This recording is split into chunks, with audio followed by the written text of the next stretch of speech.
Assalamualaikum warahmatullahi wabarakatuh. Alhamdulillahirrabbilalamin. Pagi ini kita semua masih diberikan oleh Allah Subhanahu wa Ta'ala nikmat sehat dan juga kesempatan sehingga bisa bertemu kembali pada pembelajaran tematik. Nah, sebelum kita mulai belajar, alangkah baiknya kita berdoa terlebih dahulu. Berdoa dimulai, angkat tangannya, tundukkan kepalanya. A'udzu billahi minasyaitonir rajim.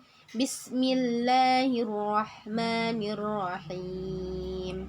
Rabbis shrahli sadri wa yassirli amri wahlul 'uqdatam min lisani yafqahul qawli. Bismillahirrahmanirrahim. Rabbi zidni ilma warzuqni fahma.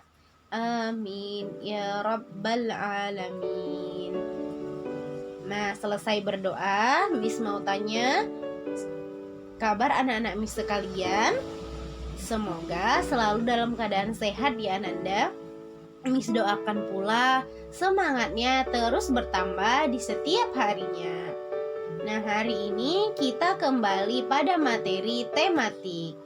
Pada pembelajaran sebelumnya kita sudah mempelajari subtema 2 wujud benda, pembelajaran 1 dan 2. Hari ini kita mempelajari pelajaran 3 dan 4. Pembelajaran sebelumnya materinya itu mengenai pengertian wujud benda dan juga bagaimana wujud-wujud benda tersebut. Ada padat, ada yang cair dan juga ada gas. Nah, pada pembelajaran 3 dan 4 ini kita akan mempelajari tentang benda padat dan juga cair. Nah, sebelum kita masuk pada materi, kita pelajari terlebih dahulu tujuan pembelajaran kita pada hari ini. Yang pertama, siswa dapat mengidentifikasi sifat benda padat dan cair. Yang kedua, siswa dapat mengenal konversi satuan panjang baku. Yang ketiga, siswa dapat mengidentifikasi kegiatan gotong royong di lingkungan sekitar dengan beragam. Nah, pada pembelajaran sebelumnya kita sudah mempelajari apa saja contoh dari benda padat. Apa saja yang Ananda ingat? Iya, benar, batu, meja, kayu, pensil, penghapus. Iya, benar, semua itu merupakan benda padat. Nah, jadi di sini apa kira-kira pengertian dari benda padat? Nah, benda padat adalah benda yang wujudnya padat dan mempunyai bentuk tertentu. Jadi wujudnya itu padat. Kita bisa lihat batu. Batu itu kan wujudnya Ananda padat ya, dan juga bentuknya itu berbeda-beda. Ada yang bulat, ada yang gepeng dan lain-lain sebagainya.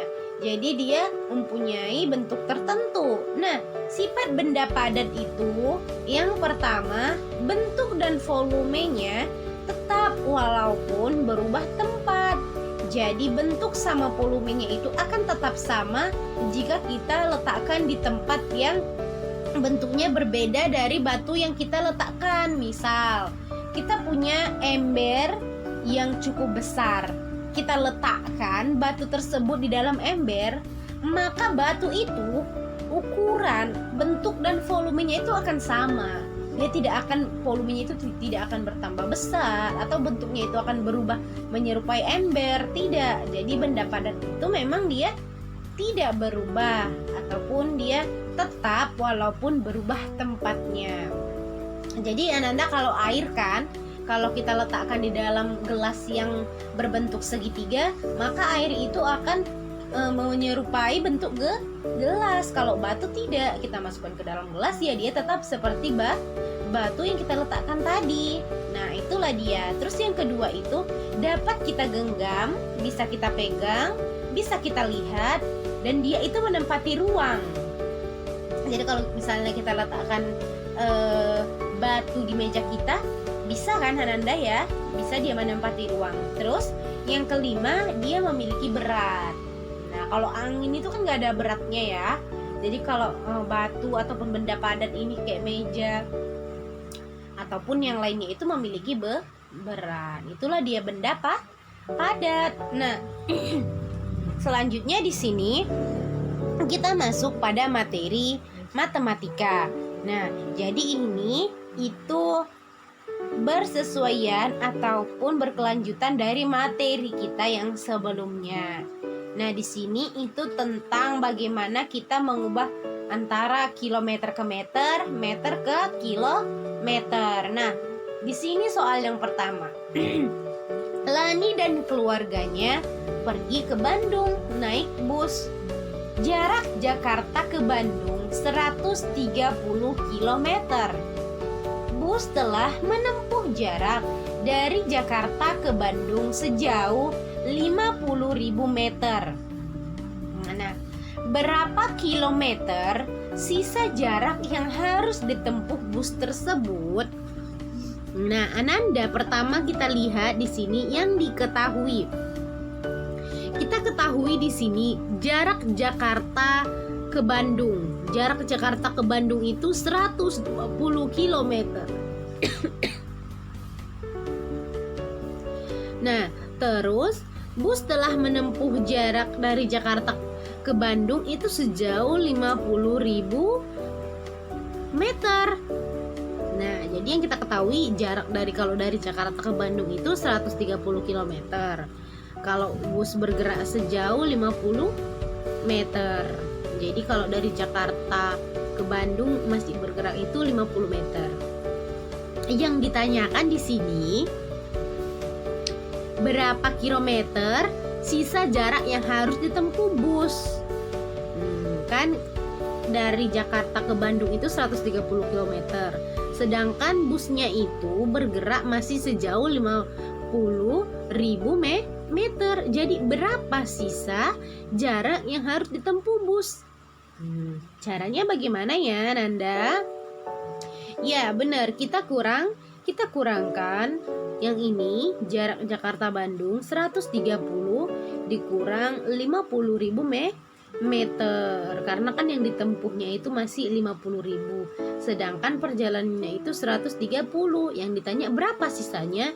Berarti harus kita kurangkan 130 km dikurang 50.000 meter. Berapa kilometer? Nah, berarti di salah satu di sini harus kita ubah ke kilometer. Yang mana Ananda yang akan kita ubah? Iya, benar, yang 50.000 meter karena dia masih satuannya masih meter, sedangkan yang diminta kilometer. Nah, kalau yang ini pas, dia sudah kilometer di sini yang diminta. Ini berarti kita ubah ya, Ananda ya. Ya, kita ubah 150 km.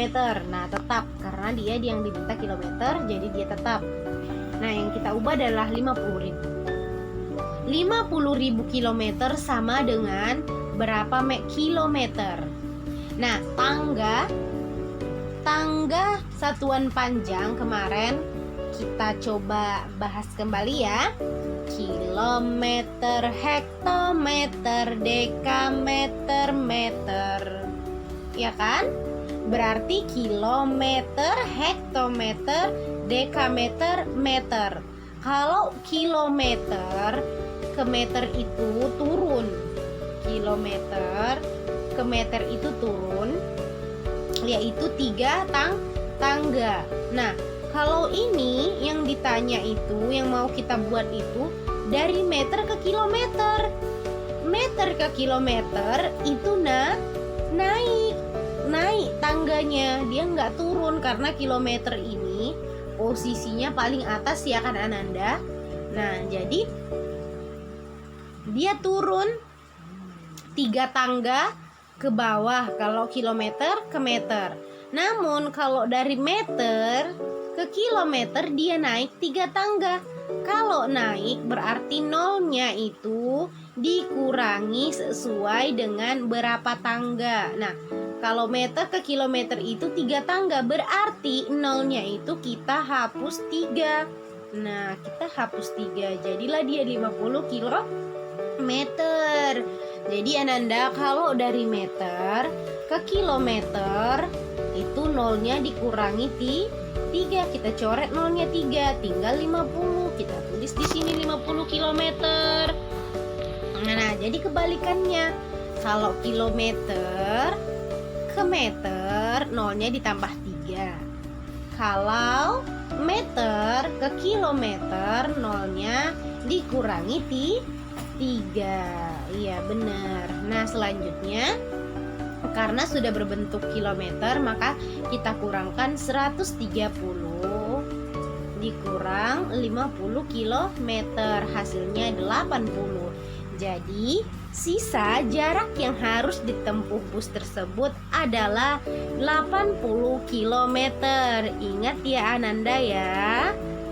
Jadi, kalau kilometer ke meter itu turun 3 tangga ditambah nolnya 3. Kalau dari meter ke kilometer, nolnya dikurangi 3. Oke. Nah, lanjut. Kita bahas kembali tentang benda cair. Benda cair itu memiliki beberapa sifat. Yang pertama, bentuknya berubah sesuai wadah. Jadi benda cair ini Ananda, jika kita letakkan di dalam botol yang berbentuk bulat, kalau kita isi air ke dalamnya, maka air tersebut akan sesuai dengan wadahnya, akan sesuai dengan botol tersebut. Dia akan menyerupai botol tersebut. Boleh ya Ananda coba di rumah. Kalau misalnya air kita letakkan di dalam ember yang berbentuk segitiga, maka air itu akan berbentuk segitiga. Jadi dia menyerupai wadahnya, sesuai dengan wadahnya. Yang kedua, tidak dapat digenggam. Nah, memang air tuh nggak dapat kita pegang ya. Kalau misalnya kita genggam, dia bakal keluar dari sela-sela jari-jari kita. Terus yang ketiga, dapat meresap melalui celah-celah yang kecil. Jadi kalau misalnya air ini kita lap pakai kain, dia akan meresap ke dalam kain tersebut. Yang keempat, dia mengalir dari tempat tinggi ke rendah. Jadi kalau Ananda coba ya, minyak ataupun air kalian letakkan ada tempat tinggi dan rendah, maka dia akan mengalir ke tempat yang rendah. Permukaannya itu selalu datar, jadi dia nggak bisa bentuknya itu di bagian atasnya itu tidak bisa berbentuk kayak batu, tapi dia permukaannya itu selalu datar. Nah, volumenya itu selalu tetap. Nah, jadi kalau misalnya dipindahkan ke dalam air pun volumenya dipindahkan ke dalam wadah, volumenya akan selalu tetap. Itulah dia sifat dari benda cair. Kemudian di sini Ananda coba perhatikan gambar yang ada di sebelah sini. Ini ada Udin sedang mengangkat sampah untuk membuang ke tong sampah, dan ada Lani juga yang sedang ikut bergotong royong. Nah, jadi ini merupakan kegiatan gotong royong. Ada yang bertugas membersihkan tanaman, ada yang menyapu, ada yang membuang sampah, ada yang menyiapkan makanan. Maka inilah yang disebut dengan gotong royong. Nah, pernah nggak Ananda kita melakukan gotong royong? Iya, benar, pernah. Kita pernah melakukannya di sekolah. Ada yang tugasnya menyapu, ada yang mengangkat bangku, ada yang menghapus papan tulis. Itu merupakan gotong royong. Jadi gotong royong itu apa, Miss? Adalah melakukan sesuatu pekerjaan secara bersama-sama. Jadi pekerjaan itu dilakukan dengan rame-rame. Apa manfaatnya, Miss? Manfaatnya yang pertama, pekerjaan cepat selesai. Jadi pekerjaan itu kalau dibantu rame-rame, maka pekerjaannya cepat selesai. Yang kedua, lebih ringan. Jadi pekerjaan kita akan lebih ringan. Yang ketiga, mempererat tali persaudaraan. Jadi kita makin berkawan sama teman-teman kita. Yang keempat, disayang oleh Allah. Ya, Allah sangat menyukai orang yang tolong menolong dan juga menyukai kebersihan. Jadi Ananda, kalau misalnya ada pekerjaan yang cukup berat, maka bisa kita lakukan bersama-sama. Seperti di rumah, kalau misalnya kita lihat ibu kita banyak pekerjaan, kita bisa membantunya. Nah, jadi itulah materi kita pada hari ini, yaitu tentang sifat dari benda padat dan juga benda cair. Nah, Ananda boleh lakukan di rumah ya. Nah, tugasnya itu praktekkanlah percobaan untuk membuktikan tentang sifat benda cair yang terdapat pada buku siswa halaman 89. Silahkan Ananda coba ya, biar lebih paham. Nah, mungkin cukup sekian materi kita pada hari ini. Miss doakan semoga Ananda paham. Miss tutup dengan salam. Wassalamualaikum warahmatullahi wabarakatuh.